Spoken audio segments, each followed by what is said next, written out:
ആശാനെ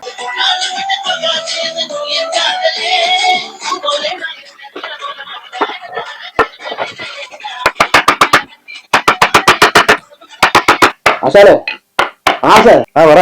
അതിന് പണിയെടുക്കണ ഭയങ്കര ക്ഷീണം. ഇനി ഇറങ്ങണമെന്നിട്ട് നാളെ കൊടുക്കുന്ന സാധനം. ആശാനെ ഈ മരം തീരെ പോക്കാട്ടാ, ഒരു ഏരി കിട്ടുന്നില്ല. എടാ നീ 2 അവധി എത്തി പണിയെടുത്തോട്ടെ, വെറുതെ മരത്തിനെ കുറ്റം പറയാൻ നിൽക്കുന്നു. ഇതന്നെയല്ലേ ഞാൻ നേരത്തെ അമ്മിയുണ്ടേ. ആശാനല്ലേ അവധി എടുത്തോന്ന് പറഞ്ഞേ. ഈടെ 2 മരക്കൽ സെറ്റ് അടിയിലൊക്കെ, അതാണ് അവധി.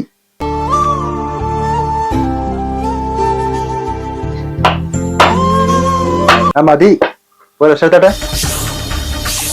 ഞാൻ അവധി കൊടുക്കണോ?